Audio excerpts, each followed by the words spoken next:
de la ética es la moral. Y ahorita vamos a hablar de eso, de la moral y todo esto, para entender por qué vamos a ver a ver. Esperen que uh, alguien dice que si. Ok, al rato. Sí, ok. En un rato, es que es de mi otro grupo, perdón. En un rato. Ya. La moral, que a todos ustedes ya les sonará, seguramente conocen la palabra, la han escuchado, o tal vez no la conozcan, pero la han oído y saben que se usa mucho esa palabra. Entonces vamos a indagar un poquito en qué es eso de moral, para verlo desde el punto de vista filosófico, porque también hablaremos, después de hablar de Albert Camus y del extranjero, tendré que yo decirles hacia dónde ha ido la ética en el siglo XXI.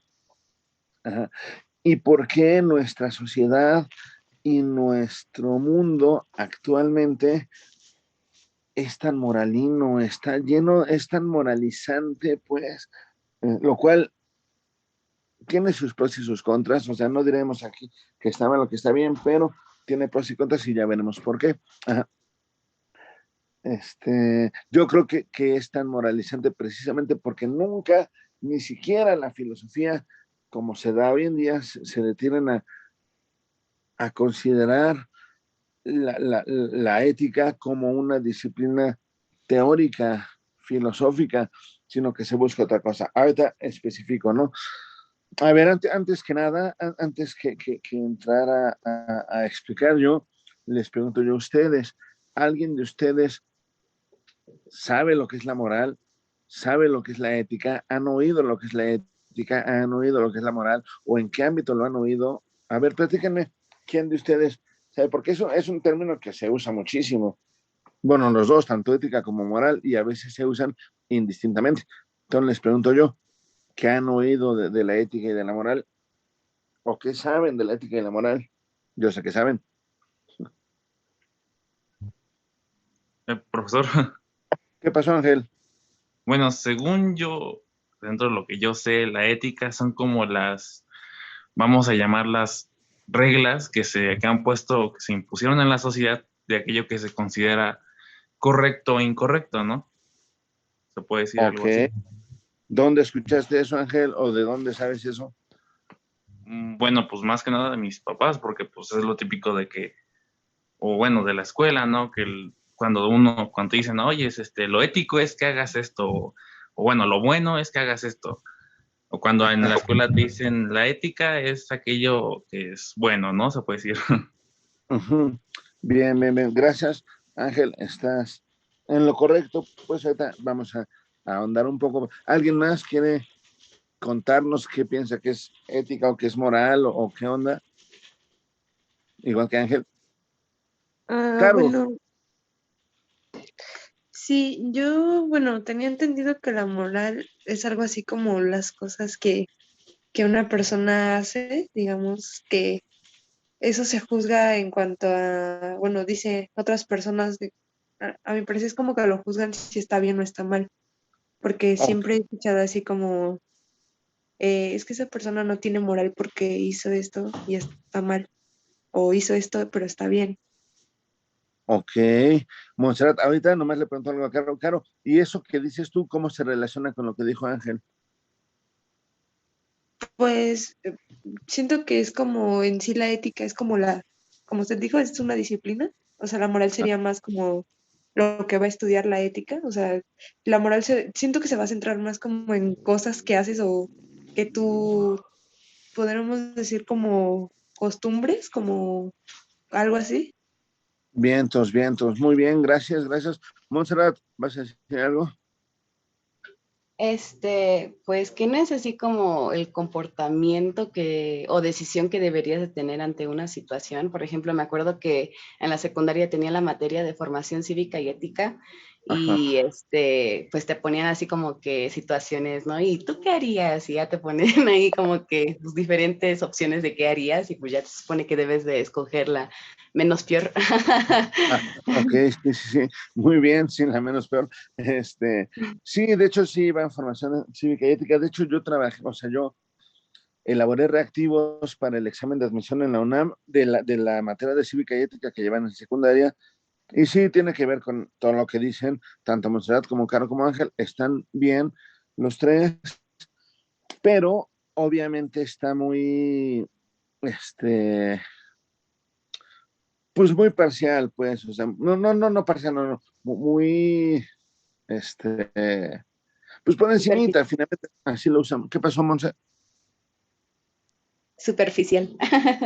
Superficial, aunque lo superficial no esté equivocado ni está mal, o sea, superficial, como todos lo usamos, ¿no? Salvo la gente que profundiza en ello, todos nos quedamos en la superficie de ética y de moral, lo cual está bien, pero también es bueno profundizar porque ustedes han de saber que como estudiantes de bachillerato tienen la oportunidad de acercarse en filosofía y en algunas otras materias también, pero a pensar cosas que nadie después del bachillerato tiene tiempo de acercarse, más que los que estudian filosofía, ¿no? Y esos nadie los pela. Entonces, mejor que, o sea, ustedes tienen la oportunidad de pensar en cosas que sus papás no, que sus jefes no, o sea, jefes de trabajo, ¿no?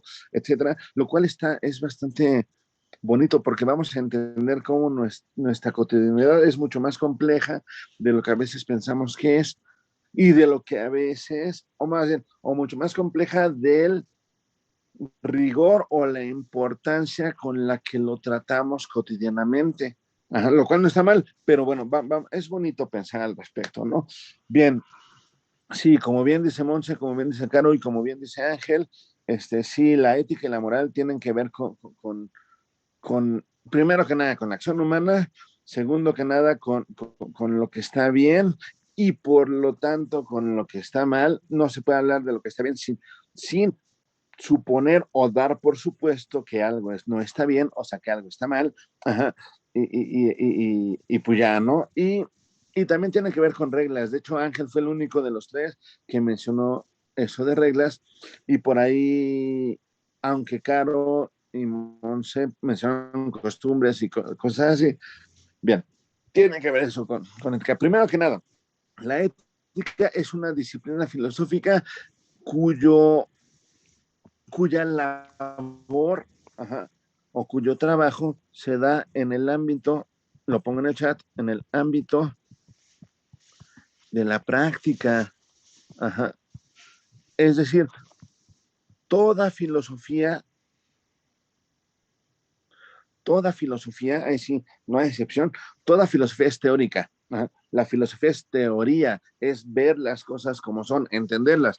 Pero la ética, igual que algunas otras, pero son poquitas, disciplinas filosóficas, son teoría enfocada hacia la práctica.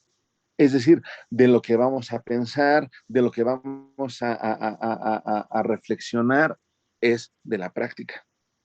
La práctica, ajá, práctica es un término que viene del griego, praxis. Si alguien es marxista, le sonará mucho praxis, aunque Marx habla medio equivocadamente de lo que es la praxis. Marx es un mañoso porque él sí sabía griego y lo utiliza a su conveniencia, pero bueno, praxis es acción. Para Marx, la praxis revolucionaria es indispensable para transformar la sociedad. Sin embargo, para los griegos no habría tal cosa como praxis revolucionaria porque la praxis no transforma el mundo. Lo que transforma el mundo es otra cosa.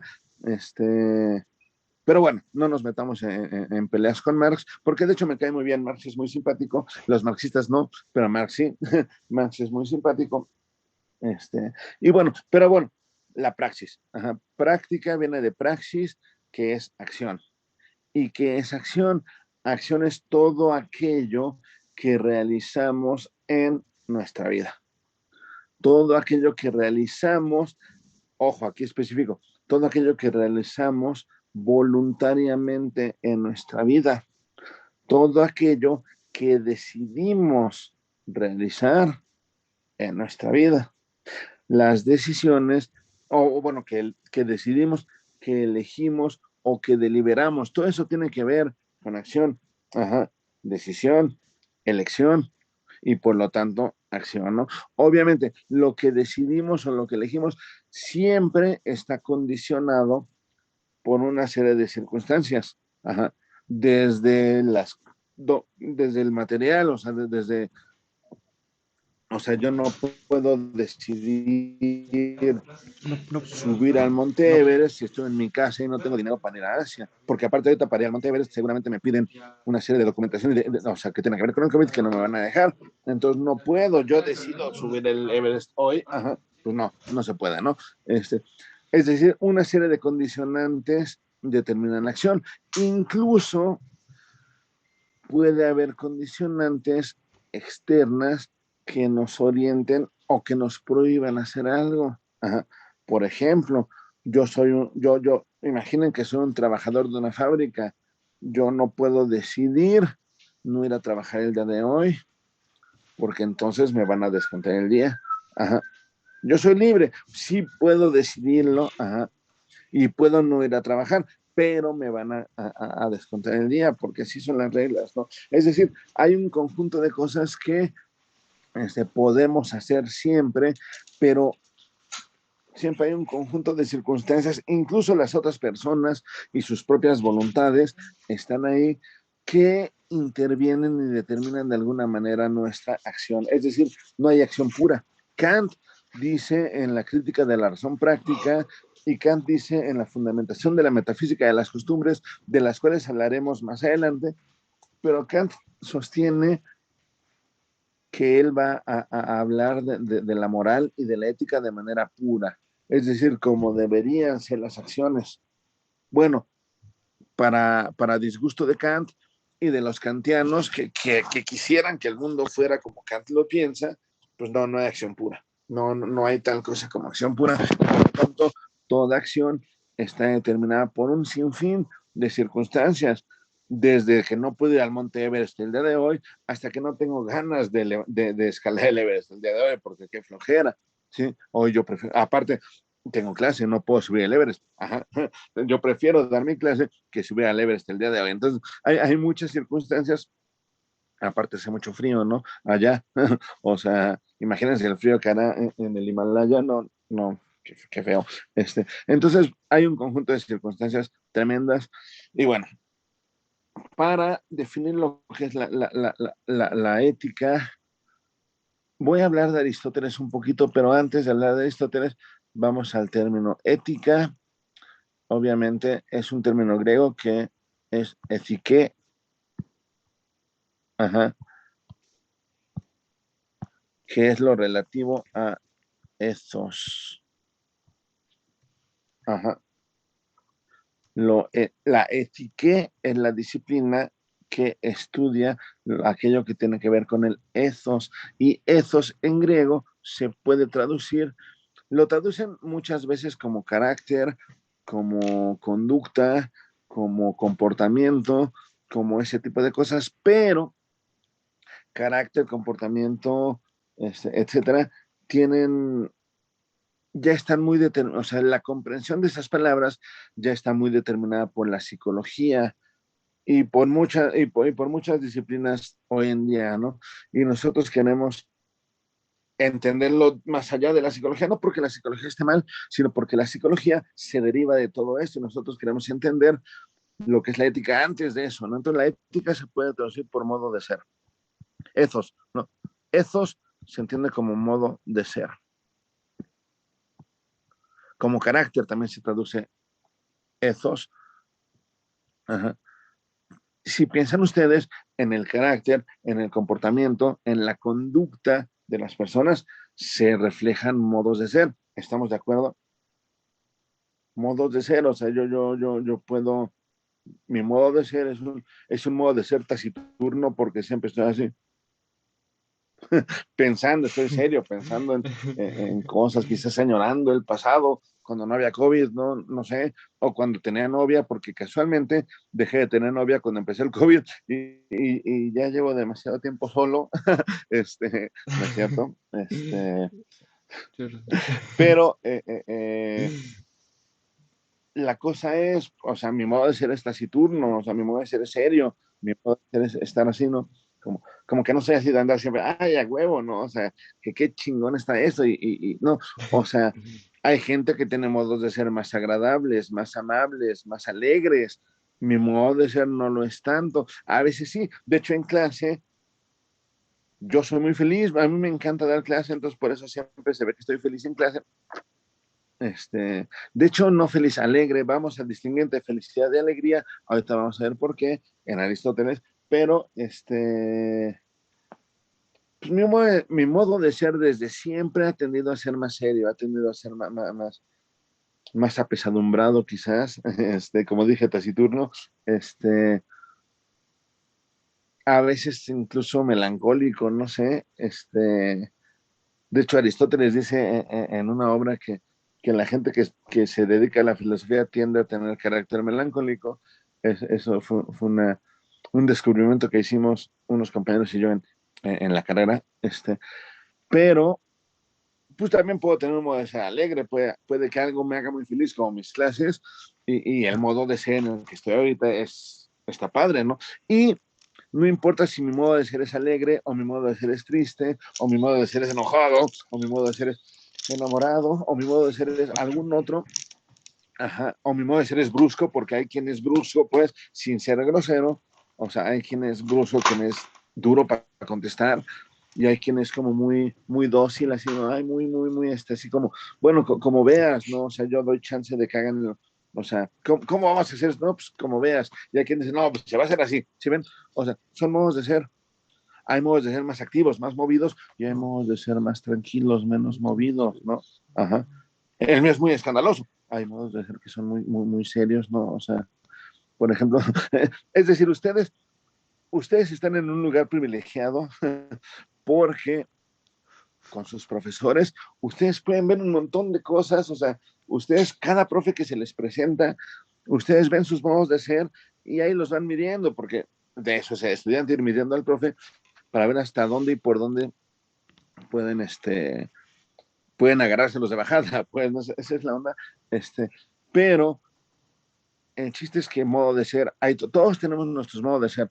O sea, José Román tiene el suyo, Ángel tiene el suyo, Manuel tiene el suyo, Caro tiene el suyo, Fabián, Hatsiri, todo el mundo, Romeo también, todos tienen sus modos de ser, pero aunque, por ejemplo, tenga el modo de ser predominantemente melancólico, y por ejemplo, Montserrat, que se ve que tiene un modo de ser predominantemente alegre, ajá, eso no quiere decir que tengamos un rango de modo de ser. O sea, yo también puedo estar alegre y ella también puede entristecerse. Ajá. Es decir, cada uno de nosotros tiene muchísimos modos de ser y a eso refiere el ethos. El ethos nos dice quiénes somos, o sea, nuestra personalidad, diríamos, también como personalidad se puede decir ethos, pero refleja nuestros modos de ser, porque así yo soy alegre a mi manera, a mi modo, pues, y estoy triste a mi modo, igual que Montserrat, igual que cada uno de ustedes al suyo, pues, o sea, pero todos esos modos de ser, sus papás, por ejemplo, dicen, Ash, ya hoy vienes enojado o enojada, ¿no? O sea, sus papás los conocen perfectamente, saben, sus papás conocen todos sus modos de ser, saben cómo reaccionan, cómo contestan, cómo hacen las cosas, pues, ahorita no estamos viendo estética, pero por ejemplo, las obras de arte están hechas o reflejan el modo de ser de los artistas. Los artistas bien locochones hacen arte loco, ¿no? O sea, los artistas locos acá, los artistas agresivos hacen arte agresivo, los artistas apacibles y tranquilos hacen arte apacible y tranquilo, por ejemplo, y ahí se ve el modo de ser, sin que alguien sea grosero. Oye, ¿me puedes contestar? ¿Qué quieres que te conteste? Ajá. Sin ser grosero, ser brusco, sí. Hay modos de ser, ¿no? Alguien, no, bueno, ¿qué se le ofrece a usted? ¿No? O va. Es decir, eso estudia la ética. La ética estudia los ethos que se dan en la acción.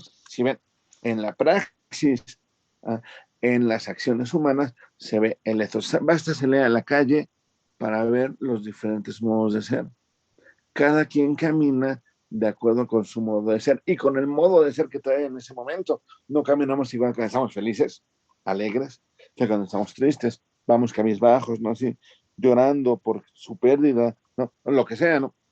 Es decir, los modos de ser se reflejan claramente en la acción, cómo camina la gente, cómo, no sé, si van al gimnasio, van a ver cómo la gente hace ejercicio diferente de acuerdo con sus modos de ser. Están los que quieren ser bien tronados, ¿no? Oh, que hacen ejercicio. Y hay los que van tranquilos a hacer nomás sin llamar la atención, ¿no? O sea, y bueno, hay modos de ser que se reflejan en la acción y ese es el ámbito de la ética, ¿no? Ahora bien, las acciones, ajá, las acciones pueden convertirse en hábitos y estos hábitos pueden convertirse en costumbres. Ajá. Acciones es praxis, o sea, las acciones tienen que ver con la praxis. Ajá. En la praxis hay, ¿cómo se llaman estos?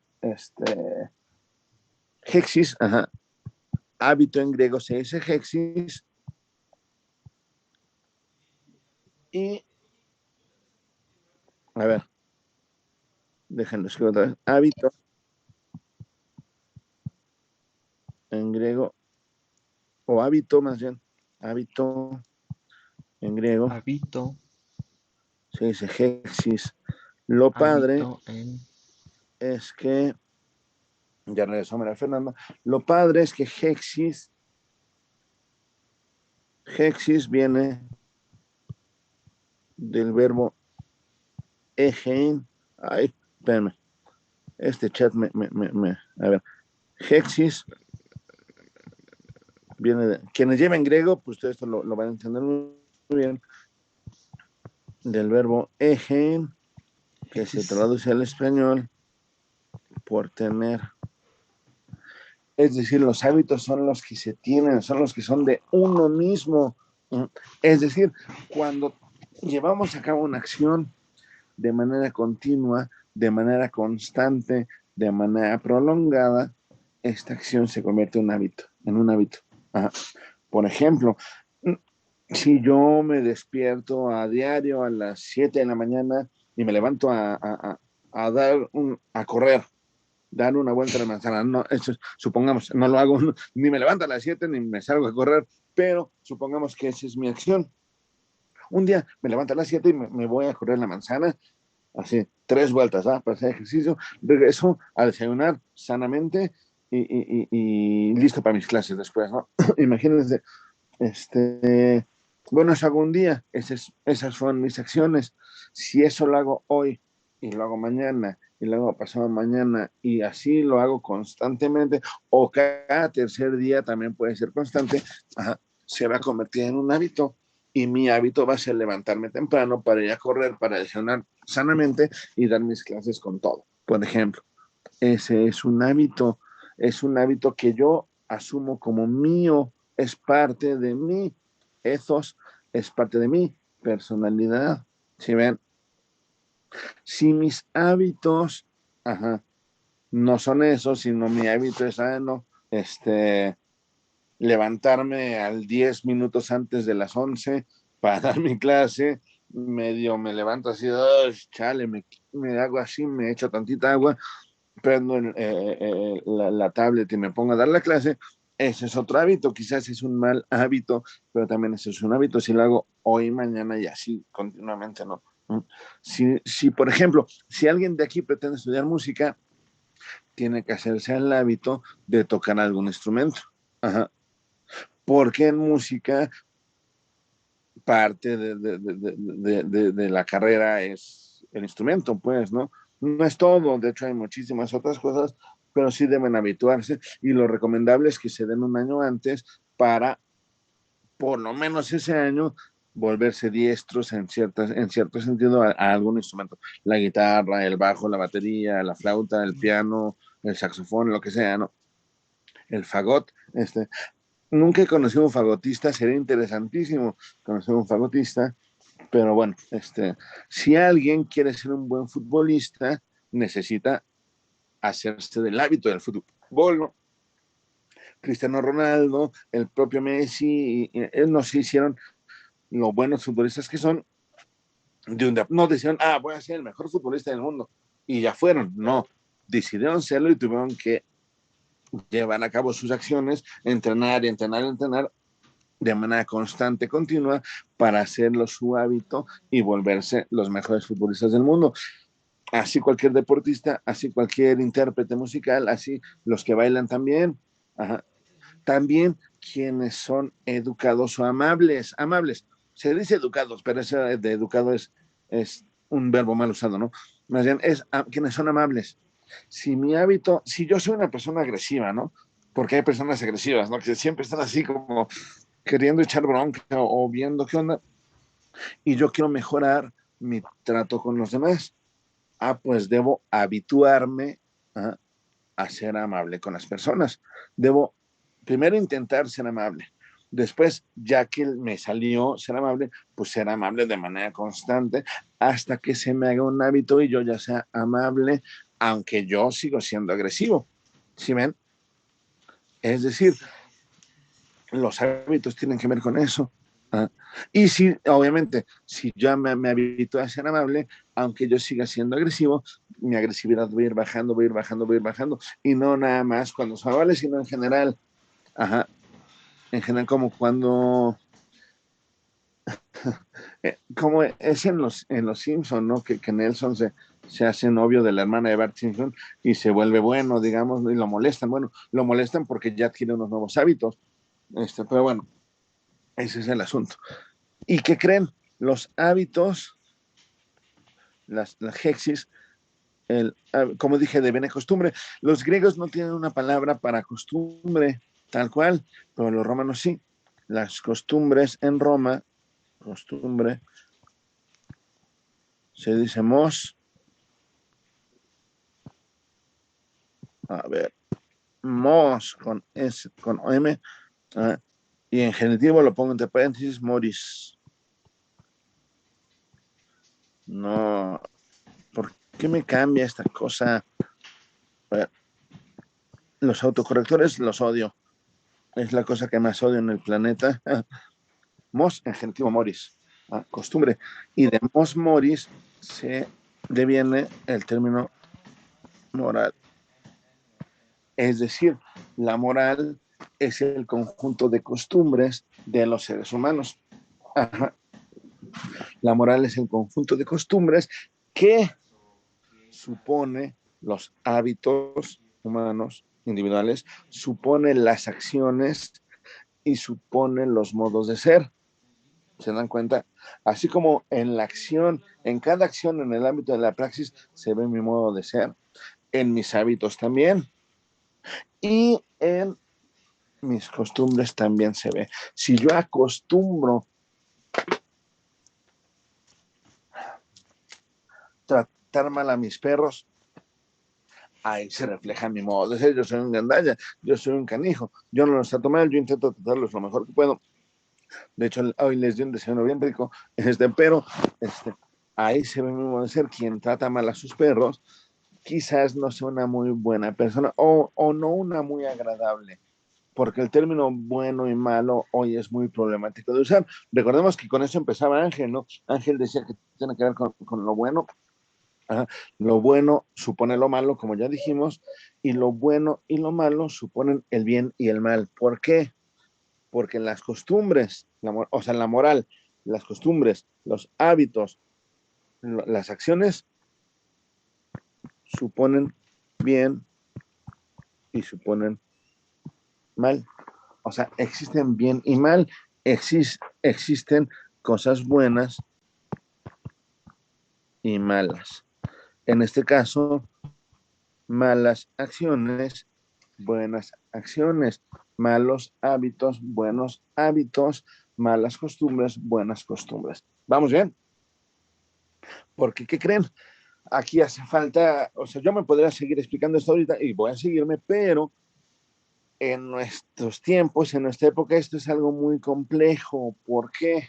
Porque en el siglo XXI,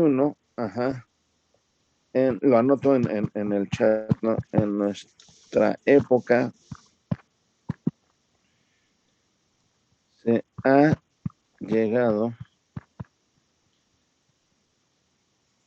a saber, de hecho, voy a poner saber, pero ese saber es muy relativo, se haga saber que no existen el bien y el mal, por lo menos de manera definitiva. Ajá. Y en nuestros días no está bien visto que yo diga, está mal que hagas eso. A alguien que quiere tocar la flauta o alguien que quiere entrar a clase de matemáticas en vez de a clase de economía, ¿no? O que está mal que alguien escoja determinada carrera, o está mal que te guste el fútbol en vez de que te guste, no sé, el pentatlón, no sé. En estos días el bien y el mal son completamente relativos y por lo tanto no nos atrevemos a juzgar, porque de juzgar como bueno como malo se desprende un conjunto de situaciones muy complicadas como la discriminación, ¿no? O sea, tradicionalmente ciertos tipos raciales, ciertos grupos raciales consideraban que ciertos otros eran malos, ¿sí ven? Y los atacaban y los oprimían, pues, ¿no? Sí, también ciertos grupos religiosos, ciertos grupos de todo, ¿no? O sea, el bien y el mal siempre se han prestado a eso, a que a que lo que es considerado malo se tache, se busca, se agreda y se busque desaparecer.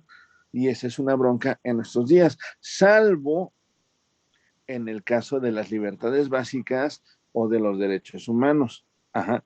Todo aquello que respete libertades individuales y derechos humanos será bueno o podrá ser bueno para determinadas personas. Ajá. Si ven, o sea, en estos días la moral es como está muy loca, porque ¿qué creen? Ahorita profundizamos en esto del bien y el mal, pero, ajá, la moral, coma, lo pongo en el chat, en tanto considera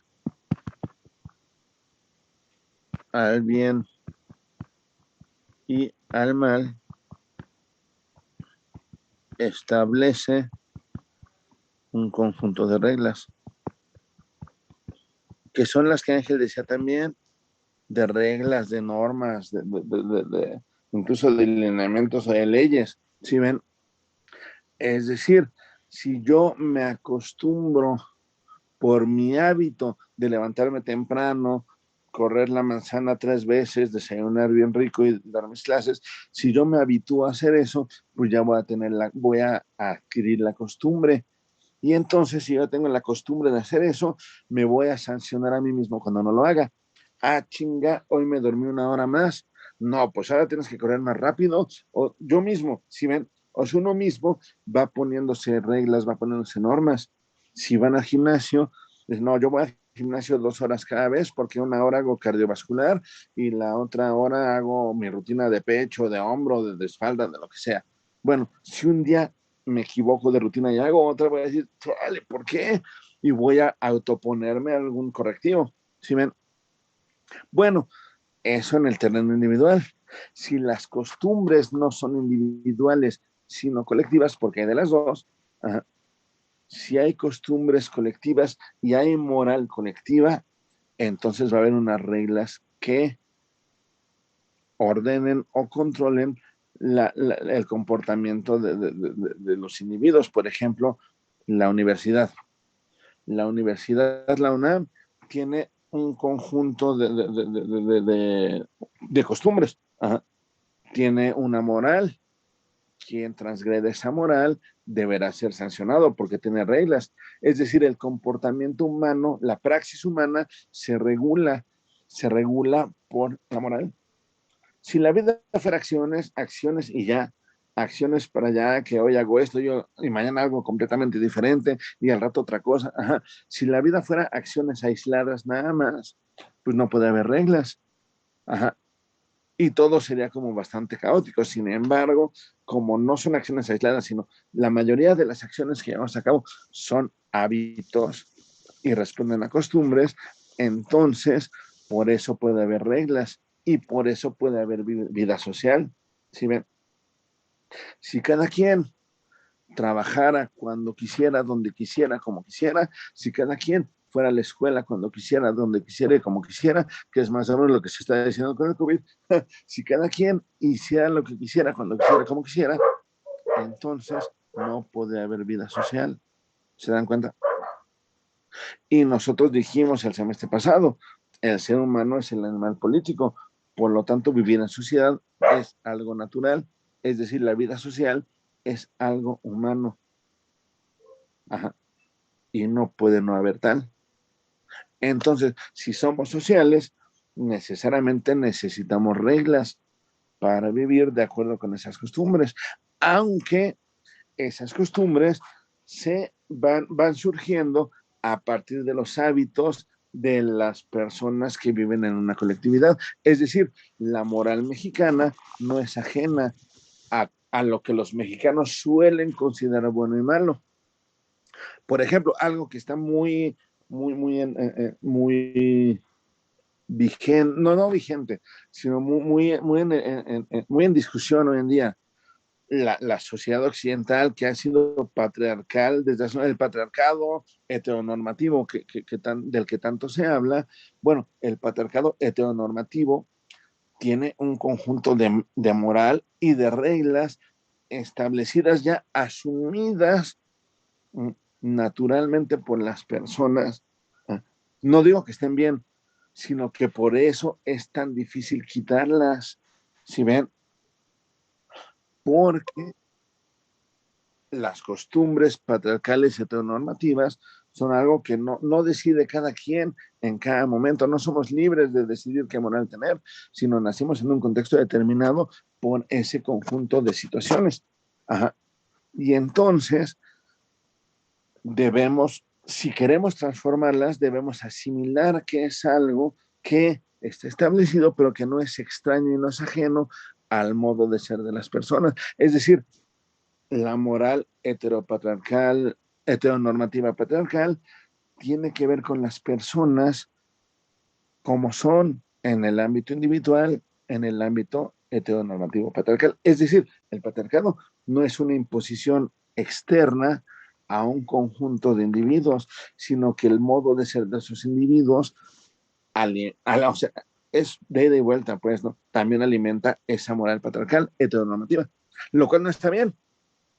Pero si queremos un cambio, puede atacarse como se hace y se pretende el discurso y también intentar cambiar las costumbres y los hábitos y las acciones de los individuos. ¿Sí ven?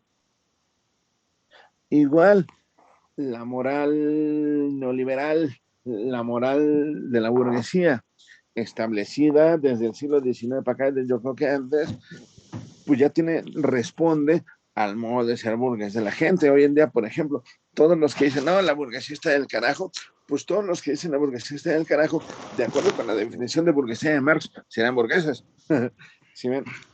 Porque no trabajan en fábricas, tienen tiempo libre. Ajá. Eso es un elemento burgués completamente. Ajá. Los profesores se dedican a actividad, o sea, el dar clases es una actividad que para Marx es burguesa, punto. Ajá.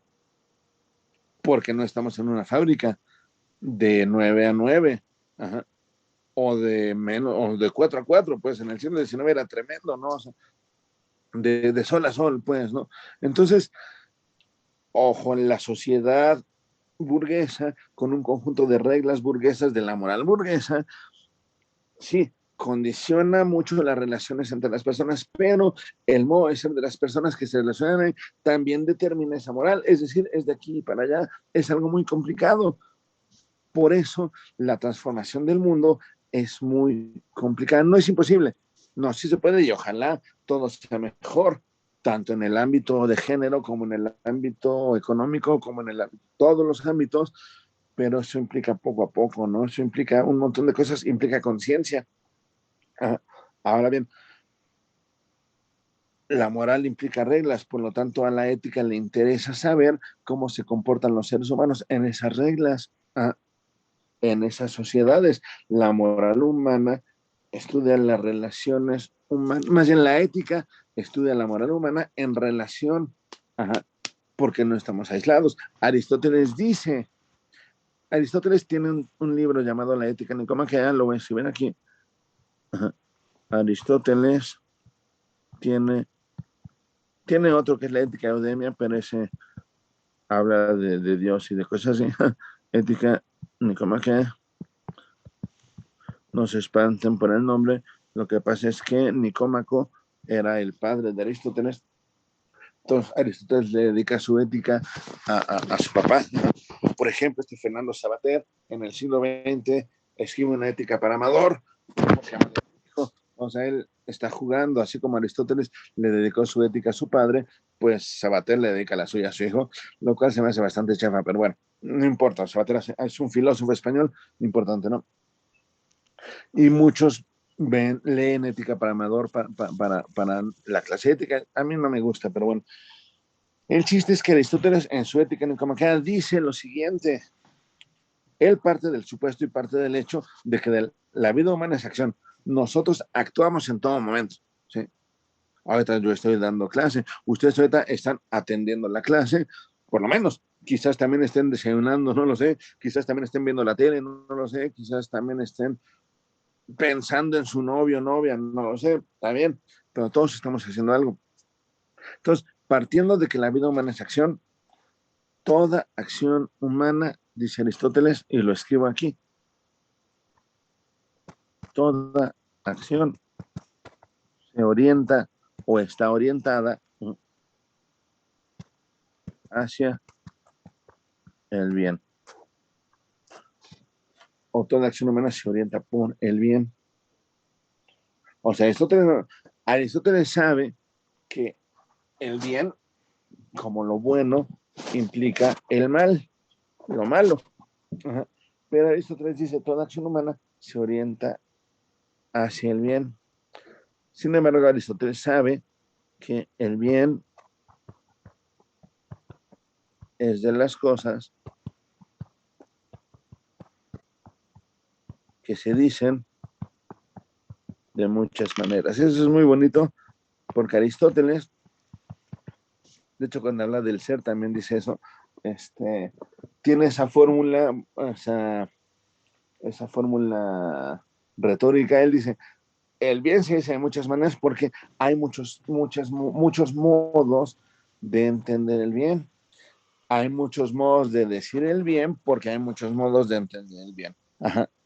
Y yo entiendo el bien de tal manera y Ángel Fragoso lo entenderá de otra, y Caro Aranda lo entenderá de otro, y Isaac Sandra lo entenderá de otro, etcétera. ¿Sí ven? Hay diferentes modos de entender el bien porque hay diferentes modos de ser. De hecho, el bien se considera de acuerdo con el ethos de cada uno. Si el ethos de Tom Brady tiene que ver con el fútbol americano, entonces estará bien jugar fútbol americano y hacer todo por ganar. A mí no me interesa. Bueno, sí me interesa el fútbol americano, pero no soy jugador. A mí no me interesa ganar en el fútbol americano. De hecho, no me interesa ganar. Yo en mi trabajo no estoy compitiendo con nadie. Entonces, para mí está bien no competir con nadie. Para Tom Brady, no competir estará completamente mal, porque si entras al campo de juego intentando no competir, pues vas a perder. Si ven, eso está mal. Para mí está bien porque yo no compito con nadie en mi trabajo, yo simplemente doy mi clase y ojalá les ayude a ustedes en algo, y ya, pero no compito. para mí lo que está bien es es dar mi clase lo mejor posible. Tal vez a Tom Brady diga, ay, pues dar clases, qué hueva, está mal dar clases y mucho más esmerarte en darlas, porque qué flojera, dirá Tom Brady. Ok, bueno, para mí está bien, punto. Ajá. Toda acción humana está orientada al bien. Y también dice Aristóteles, hay diferentes tipos de bienes. Ajá. Hay tipos de bienes, hay tipos de bienes y unos se subordinan a otros.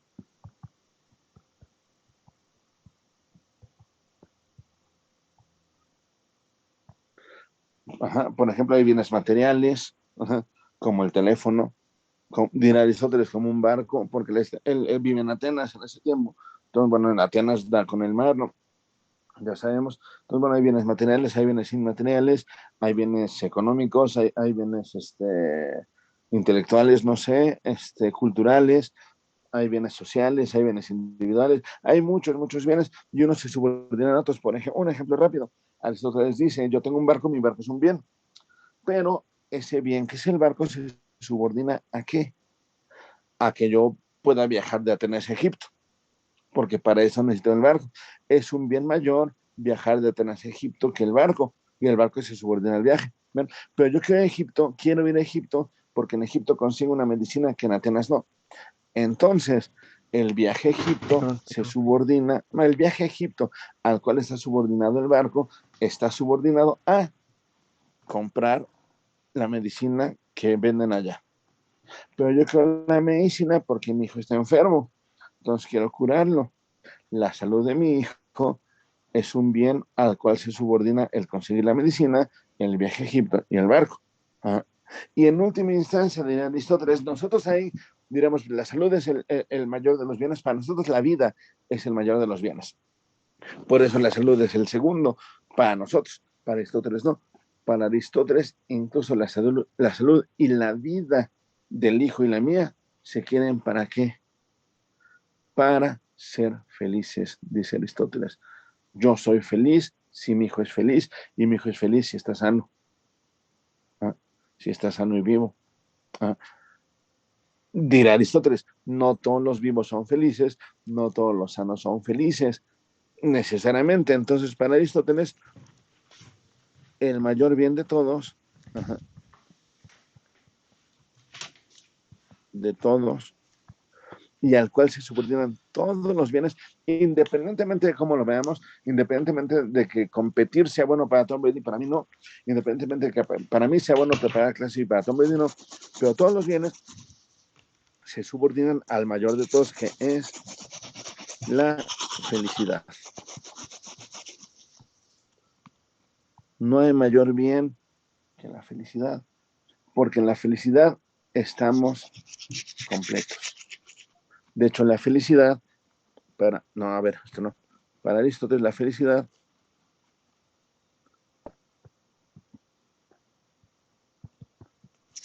será plenitud, ¿ah? Será estar contentos.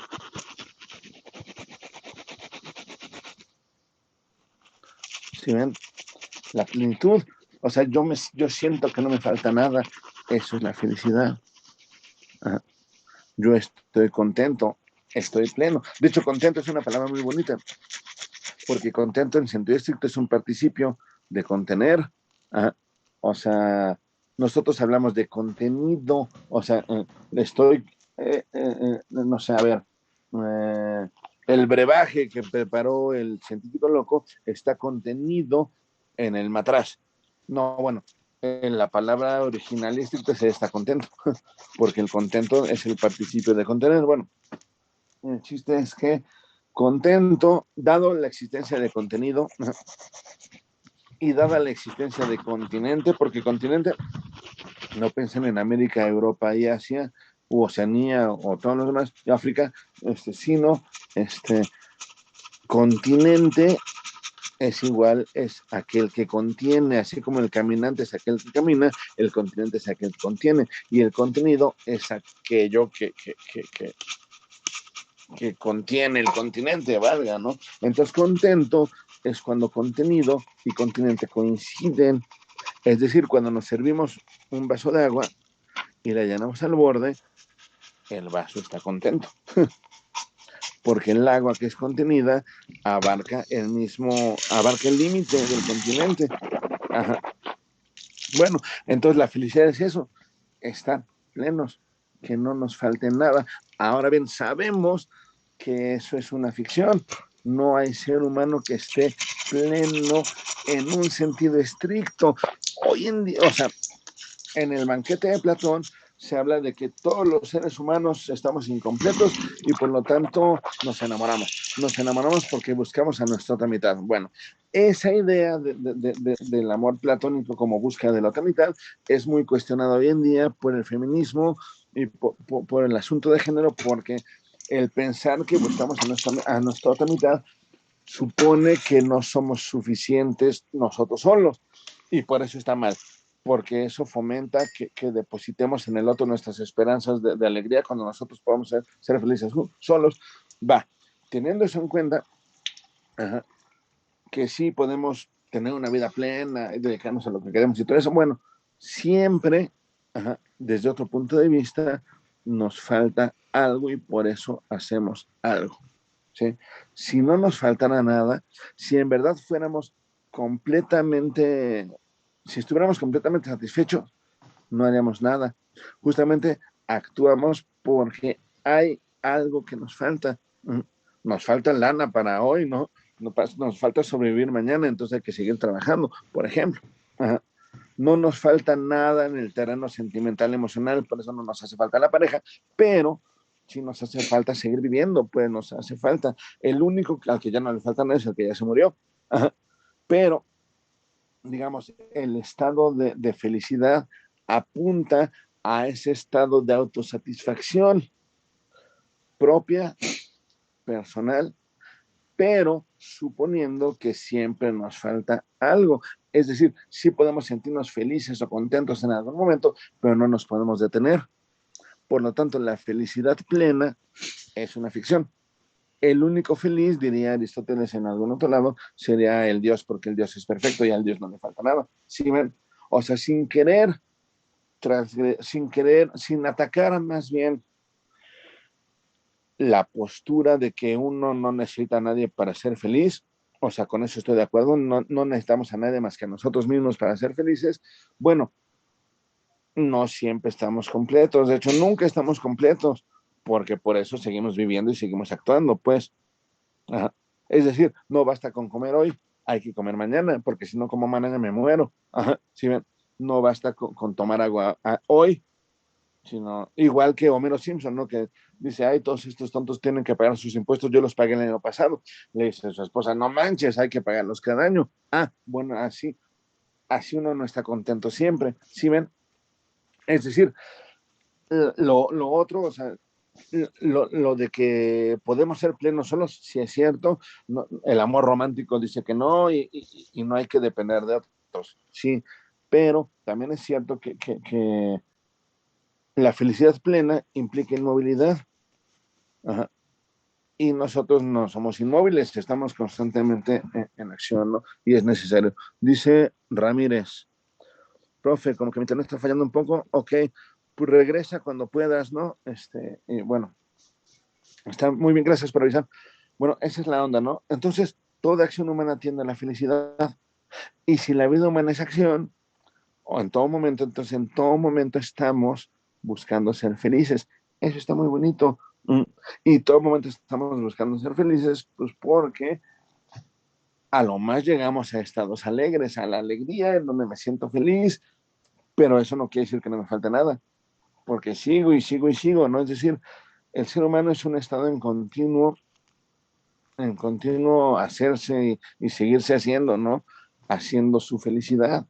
La felicidad no es un sentimiento como lo es la alegría, como lo es el miedo, como lo es no sé, la preocupación, el enojo. La felicidad es un estado en el que estamos.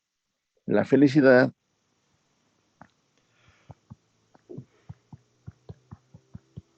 en este sentido griego, ¿no? Es un estado, no un punto de llegada.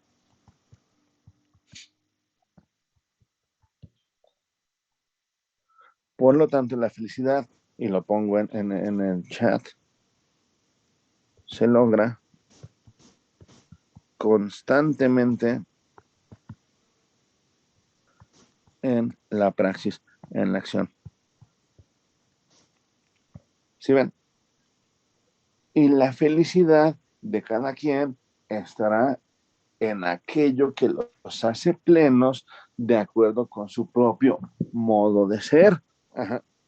Es decir, la felicidad de Tom Brady estará en ganar otro supertazón y en ser amado por todo el mundo y decirse el mejor de la historia, cuando no es, el mejor es Montana. Pero bueno, y mi felicidad estará en dar mi clase lo mejor que pueda y que la mayoría de ustedes o muchos de ustedes pues logren entender mi clase o no sé, ¿no? O sea, entenderla, llevarse algo bonito de mi clase, pues, ajá, eso es mi felicidad y ya, y que mis perros estén bien, punto, ¿no?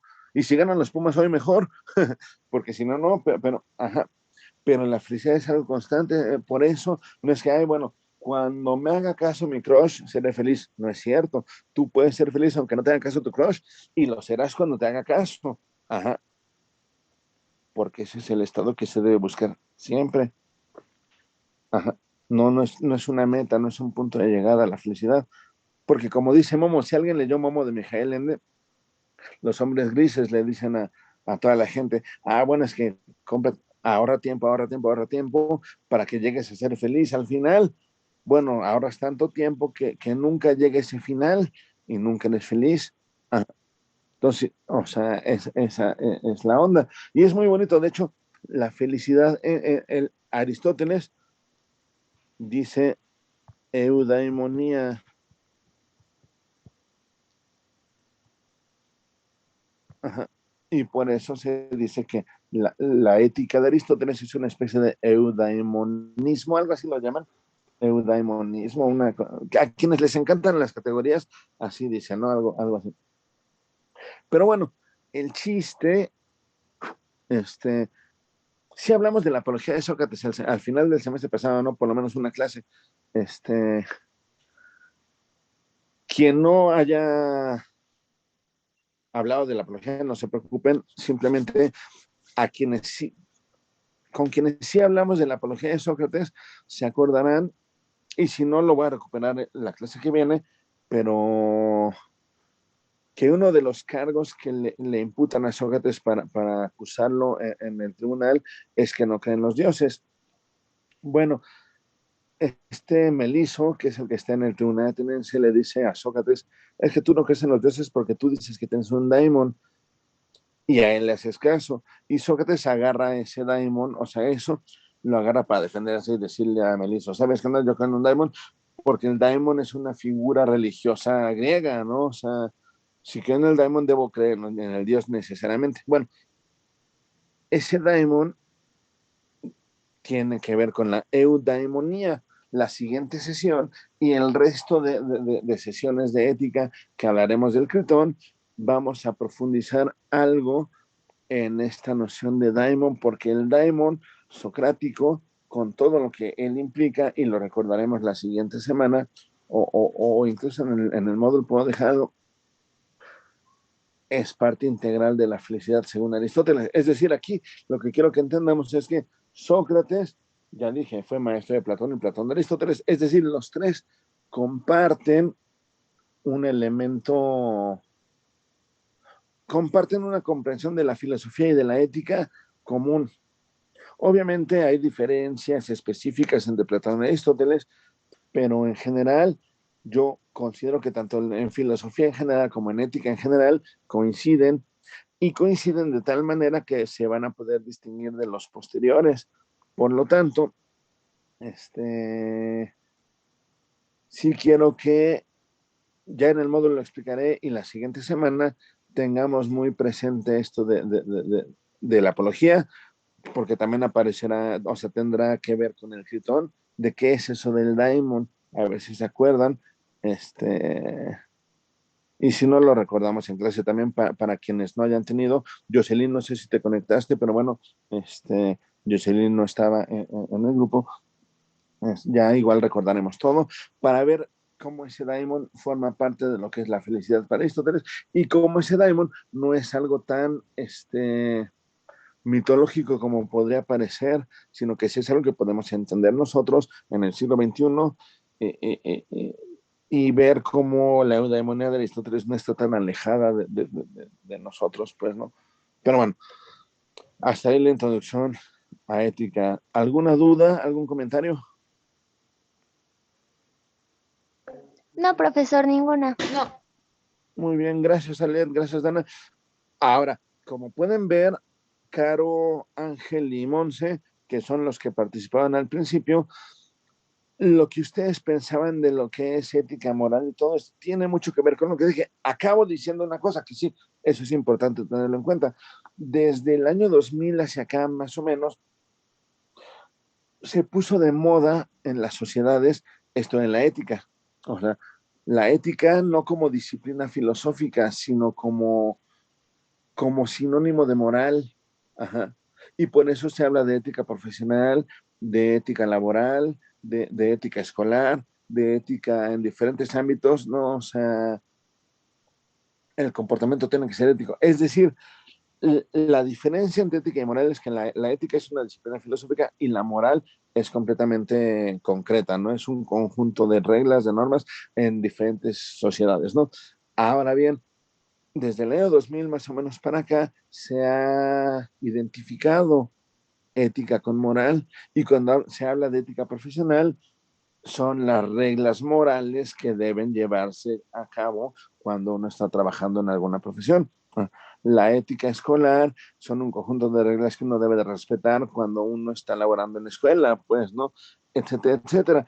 Es decir, la ética con E mayúscula es la disciplina filosófica, la ética con E minúscula es sinónimo de moral. Entonces, hoy cuando escuchen, es que no tiene ética, lo que se quiere decir es que moralmente es reprobable su conducta o es inmoral. Aquel que no tiene ética es alguien que no tiene moral y el que no tiene moral se le llama inmoral. ¿Sí ven? Aunque siempre esto es relativo a el lugar en donde nos encontramos, al grupo social al que pertenecemos. Ajá. Y no sé si afortunado o desafortunadamente de los últimos años para acá, se entiende que en el mundo globalizado en el que estamos, todo está bien mientras no atente contra los derechos humanos. Por eso los talibanes y por eso las culturas árabes tienden a ser calificadas como malas, incluso de terroristas, ¿no?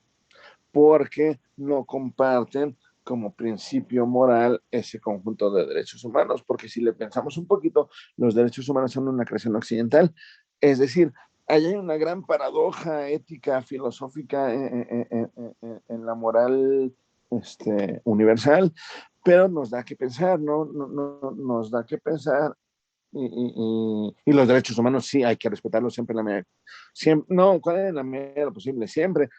O sea, siempre hay que respetar las libertades, la igualdad, la identidad y todo eso, ¿no? Pero de eso ya hablaremos cuando hablemos del siglo XX, ¿no? Por lo pronto, pensemos, Aristóteles no está pensando en eso, Aristóteles está pensando en ser felices y ya, ¿no? Y ser felices incluye ser felices individualmente con ser felices colectivamente, ajá, y ser felices en la medida que se pueda, ¿vale? ¿Sale dudas o no hay dudas? no. No. Bien, entonces, Dana, nadie más tiene. A Dana ya le quedó claro, a los demás también. Sí, profe, Ay, todo claro. Sí, profe. bien, entonces, Alet, bien, entonces, María Fernanda. Y bueno, también ya no hay dudas de lo de regreso a clases presenciales, pues a ver cómo nos va. Mientras yo estaré en contacto con ustedes por el WhatsApp y les dejo algo para el miércoles en el módulo. El módulo es el mismo, solamente aquellos o aquellas que de plano no tengan, me mandan mensaje para ver si puedo inscribirlos. Va. Sí. Ok, entonces pues yo creo que cuídense mucho, me dio mucho gusto volver a verlos, aunque no había nadie porque nadie prendió la cámara, pero bueno, vi fotos de un cerdito en una pantalla, de un gatito en otra, y fotos de algunos y algunos de ustedes. Cuídense muchísimo, nos vemos, ¿va? Sean muy felices, chao. Gracias, profe. Buen Hasta luego, día. profe. Gracias, Nos profe. vemos Igualmente, que mañana. Hasta tenga luego, buen profe, día. Profe, gracias. bonito Tenga día. buen día. Chao, chao.